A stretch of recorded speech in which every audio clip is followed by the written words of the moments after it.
Breaking news! There's a lot of buzz around the Baltimore Ravens right now, and I'm telling you, this could turn out to be one of the smartest draft classes we've seen from Eric DeCosta in years. But here's the thing, some fans might not realize just how impactful a couple of these under-the-radar rookies could be. We're talking about players who might not have been on anyone's mock draft radar as future stars, but the tape tells a completely different story. And if these guys hit, Baltimore's defense could be on a whole new level sooner than anyone expects. But before we move on, make sure you hit that like button if you're a true Ravens fan. It's always amazing to see fans of all ages supporting this team. And if you feel like it, comment, "Go Ravens," right now. I want to see how many of you believe this defense is about to take off. Let's get into it. Forget the big names for a second. We all know Malachi Starks and Mike Green are going to be immediate stars, but the real intrigue comes from 2 sixth-round picks, guys who might end up being steals. Aeneas Peebles, nicknamed Fub, is already making analysts rethink how they evaluated defensive linemen in this draft. At 6 feet 1 inch, 282 pounds, this Virginia Tech product is built like an interior wrecking ball. His pass rush production? Off the charts. Peebles was the only defensive tackle in all of college football to post a 90-plus pass rush grade in back-to-back seasons, according to PFF. And his 27.3% pass rush win rate was the best in the entire NCAA last year. Think about that for a second. The best interior pass rusher in college football went in the 6th round. What makes him even scarier is how athletic he is for his size. We're talking about a guy who ran under a 5-second 40-yard dash while maintaining a pressure rate above 12%,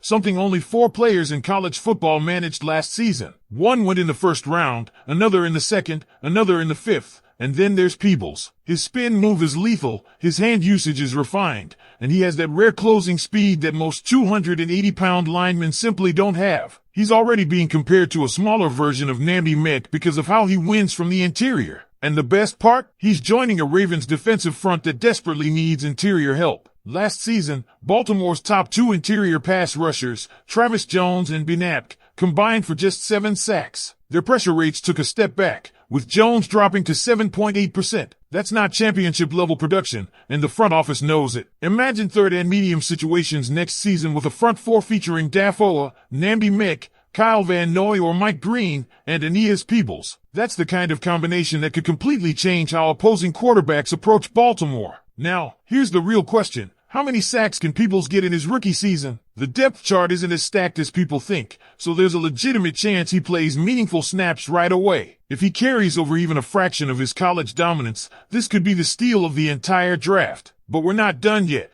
because there's another 6th-rounder who could quietly shape the future of the Ravens secondary, Ball Cone, the Western Michigan cornerback with an incredible story. Ball Cone's journey to Baltimore is nothing short of remarkable, and it might just make him one of the most exciting long-term projects the Ravens have drafted in years. This isn't a guy who came from a powerhouse program or dominated headlines during his college career. No, Cone took the long road, starting at community college, then transferring to Indiana State, and finally finishing strong at Western Michigan. Yet despite that unconventional path, his athleticism and technical refinement stand out in a big way. At 6 feet 1 inch, 190 pounds, Cone brings an intriguing blend of size and speed to the Ravens secondary. His 4.48 time at the NFL Combine speaks for itself, but it's the way he moves that really catches your attention. His hips are fluid, allowing him to flip and accelerate in coverage almost effortlessly, which is crucial in today's NFL where corners are constantly tested against elite route runners. What's even more impressive is how disciplined he is when the ball's in the air. Only 2 touchdowns allowed in his final 2 college seasons, along with 23 pass deflections. That's not just athletic ability,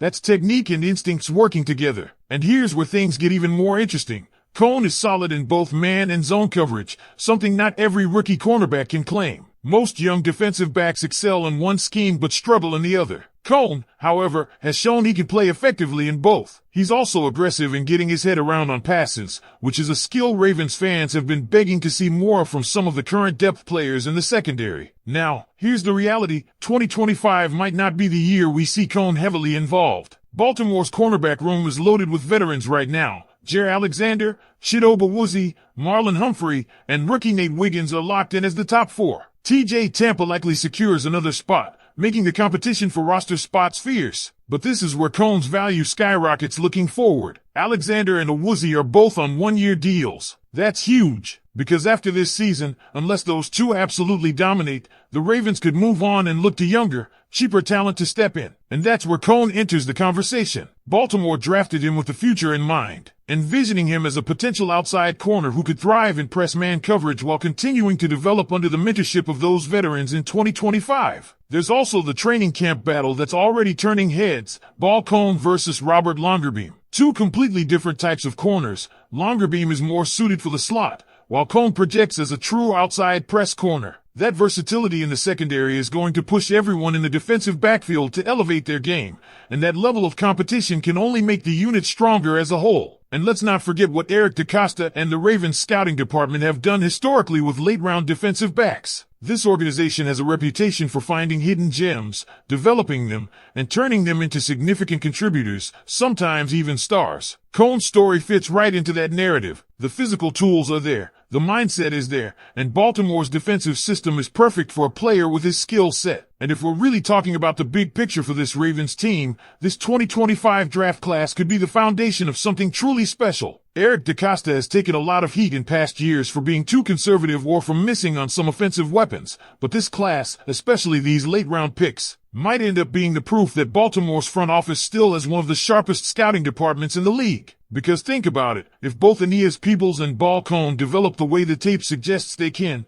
we're talking about two starters, maybe even impact starters, pulled out of the 6th round. That's not just good drafting. That's how you sustain a championship roster in a salary cap league. Let's take Peebles, for instance. If he comes close to his college production, the Ravens could finally solve their biggest defensive issue from 2024, lack of interior pressure. Last season, Baltimore's edge rushers, Kyle Van Noy and Odefoa, carried the pass rush with double-digit sack seasons, but the middle of that defensive line was inconsistent at best. Travis Jones and Binap were serviceable but not game changers. That's why Peebles could be the X factor. His ability to collapse the pocket from the inside changes everything for guys like Oa and Van Noy. Quarterbacks won't be able to step up to avoid edge pressure, forcing them into bad throws or right into the arms of those outside rushers. If Peebles can just get 4 to 6 sacks as a rookie, that's already a massive upgrade over what Baltimore got from its interior last season. And if he exceeds that, we're talking about a rookie defensive player of the year candidate. Now, Cohn's development might not have that same immediate impact, but the timing of his arrival could be perfect. Marlon Humphrey isn't getting younger,